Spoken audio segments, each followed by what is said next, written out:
Praise the Lord. आज 7 तारीख मंगलवार, मार्च का महीना। हम लोग लेंट का सीज़न में 14वां दिन में है। इज़राइल के परमेश्वर अनादिकाल से अनंत काल तक धन्य है, धन्य है। महिमा उसका है, पराक्रम उसका है, शोभा उसका है, सामर्थ उसका है और वैभव भी उसी का है। Hallelujah, hallelujah, hallelujah. आज अपन सीखेगा दूसरा इतिहास का किताब, उसका सारांश। अभी एक किताब में 36 अध्याय है, 36 चैप्टर्स। परंपरा अपने को बताता है कि ये एजरा ने ये किताब को लिखा। अभी ये किताब के अंदर अपन क्या देखते हैं मालूम है? पहला और दूसरा सामुएल, पहला राजा दूसरा राजा, उधर का जानकारी यहाँ पे अपन देखते हैं। वहाँ के वचनों से संबंधित बातें यहाँ पे अपन देखते हैं। अभी ये किताब याजकों का ज़्यादा जानकारी अपने को देखता है और उनके समय काल के विषय में बताता है। कुछ मुख्य वचन अपन पढ़ते हैं। दूसरा इतिहास 2 अध्याय 1 वचन। और सोलोमन ने यहोवा के नाम का एक भवन और अपना राजभवन बनाने का विचार किया। इसी रीति से दूसरा इतिहास 29 अध्याय 1 से 3 वचन। जब हिजकिय्याह राज्य करने लगा तब वह 25 वर्ष का था और 29 वर्ष तक यरूशलेम में राज्य करता रहा।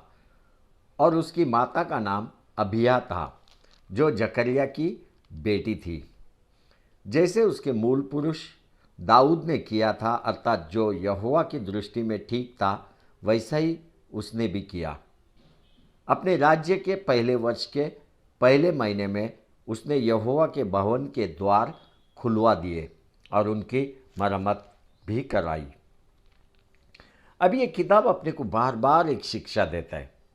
ये किताब अपने को बताता है जिन लोगों ने परमेश्वर को छोड़ दिया, उनके ऊपर से परमेश्वर ने अपना आशीर्वाद, मैं वापस बोलता हूँ, जिन लोगों ने परमेश्वर को छोड़ दिया, उनके ऊपर से परमेश्वर ने अपना आशीर्वाद को दिया। लेकिन जो कोई परमेश्वर में भरोसा और आज्ञाकारी रहा, उन लोगों को परमेश्वर ने विजय दिलाया। अभी इतिहास में जो कुछ भी है, सीधा सीधा वो मंदिर से संबंधित है। आपको मालूम है ये किताब का आखिरी अध्याय, आखिरी वचन अपने को क्या बोलता है? पढ़ते हैं। दूसरा इतिहास 36 अध्याय 23 वचन कि फारस का राजा साइरस कहता है कि स्वर्ग के परमेश्वर यहोवा ने पृथ्वी भर का राज्य मुझे दिया है और उसी ने मुझे आज्ञा दी है कि यरूशलेम जो यहूदा में है, उसमें मेरा एक भवन बनवा। इसलिए हे उसकी प्रजा के सब लोगों, तुम में से जो कोई चाहे कि उसका परमेश्वर यहोवा उसके साथ रहे, तो वो वहाँ रवाना हो जाए।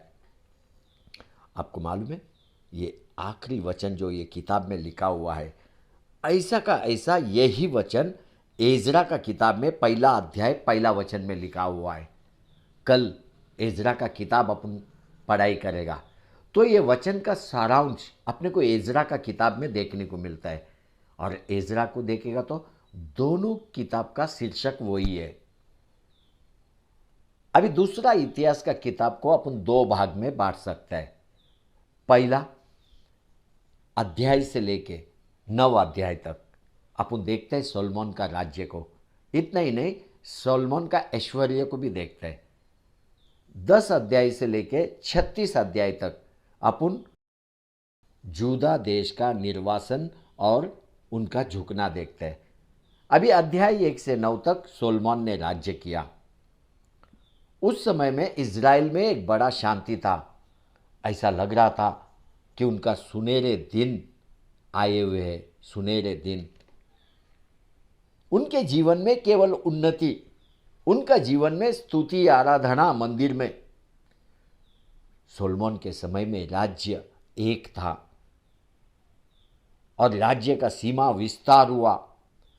सोलोमन का धन दौलत, उसका ज्ञान, उसका बुद्धि, उसका महल और मंदिर भी प्रसिद्ध हुआ। लोग आत्मीय जीवन को जी रहे थे। इतना ही नहीं, इन्हीं अध्याय में अपन देखते हैं मंदिर बनाया गया और मंदिर को समर्पण भी किया गया। दूसरा इतिहास 10 अध्याय से लेकर 36 वचन तक अपन देखते हैं। दुर्भाग्य से इज़राइल का जीवन में महिमा कम होते गया। जैसे ही सोलोमन मर गया, देश विभाजन हुआ, टुकड़ा हुआ, दो भाग में बट गया, जूदा देश और इज़राइल देश। लेकिन दोनों भी देश का परिस्थिति नीचे जाने लगा, धार्मिक समस्या खड़ा हो गया। पूरा राष्ट्र के लोगों ने मंदिर को त्याग दिया। इतना ही नहीं, परमेश्वर का स्तुति आराधना इसको भी त्याग दिया। देश में अस्वस्थता आया। अस्वस्थता अब ये 10 से लेके 36 अध्याय में केवल 8 राजा को अपन अच्छा राजा देखते हैं। केवल 8 राजा जिन्होंने यहोवा का सेवा भी किया। जब भी ये राजा यहोवा का सेवा करते थे तभी जूदा देश आशीर्वादित होता था। राजनीतिक रीति, आर्थिक रीति, समृद्धि देश में दिखाई देता था। लेकिन जब दुष्ट राजा राज्य करता था, वो राजा अपना आदर को खोजता था, महिमा को खोजता था, परमेश्वर के विरोध में जाता था। ऐसे समय में वो देश में राजनीतिक समस्या पैदा होता था, उन्नति नीचे नीचे जाता था, परिस्थिति पूरा नियंत्रण का बाहर हो जाता था। अब ये किताब में 20 राजाओं ने राज्य किया। 20 राजा, जिसमें से 8 अच्छा है और 12 दुष्ट है। मैं पूरा विस्तार में नहीं जाएगा, लेकिन कुछ राजाओं के बारे में आपको बताएगा। लेकिन ये किताब आपको घर में पढ़ना है। बहुत ही रुचिदार किताब है। ये किताब में आप देखिएगा, जब भी लोगों ने परमेश्वर का आदर किया, वो लोग उन्नति से उन्नति में बढ़ा। लेकिन जब भी उन्होंने परमेश्वर का विरोध किया, उनका जीवन भयंकर हो गया, नियंत्रण के बाहर हो गया। ये किताब में अपन जोशेफात राजा को देखते हैं।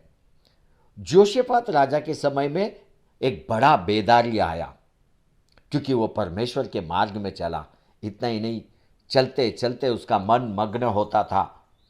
उसने अशेरा देवताओं का मूर्तियों को निकाल दिया उस भूमि से। पढ़ते हैं दूसरा इतिहास 17 अध्याय 6 वचन। और यहोवा के मार्गों पर चलते चलते उसका मन मग्न हो गया। फिर उसने यहूदा से ऊंचे स्थान और अशेरा नाम मूर्तें दूर कर दी। अगर अपन जोशेफात का जीवन को देखेगा तो उसने मूर्तियों को निकाल के फेंक दिया।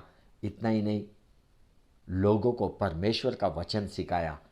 लेकिन जोहराम राजा, वो दुष्ट राजा, वो अगर चला तो आहब राजा के कदमों पे चला। आहब राजा ने दिखाए हुए मार्ग में चला। उसने आहब राजा का बेटी से भी विवाह किया।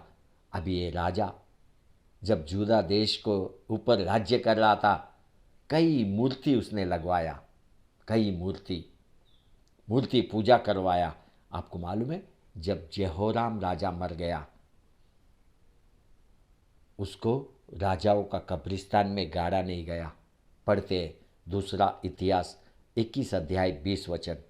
वह जब राज्य करने लगा तब 32 वर्ष का था और यरूशलेम में 8 वर्ष तक राज्य करता रहा और सबको अप्रिय होकर जाता रहा। और उसको दाऊदपुर में मिट्टी दी गई, परंतु राजाओं के कब्रिस्तान में नहीं। राजाओं के कब्रिस्तान में नहीं। देखो उसका परिस्थिति को देखो, मरने के बाद भी उसको आदर नहीं। एक राजा और राजा के कब्रिस्तान में उसको स्थान नहीं है। ऐसे अपन किताब में हिजकिया राजा को देखते हैं। हिजकिया राजा ने मंदिर का फिर से दुरुस्ती किया और मंदिर को फिर से खुलवाया। ये राजा एक नीतिवान और धर्मी राजा। और एक राजा जूदा देश में, उसका नाम है मनसे। अब ये मनसे सबसे दुष्ट राजा है। उसने मूर्ति को लगवाया। इतना ही नहीं, वेदी को भी बनवाया वो भूमि में। एक समय में उसको आश्रय राजा ने उठा के लेके गया, तब वो पश्चाताप करने लगा। परमेश्वर ने क्या किया? मनश्शे को वापस लौटा के जूदा देश में लेके आया।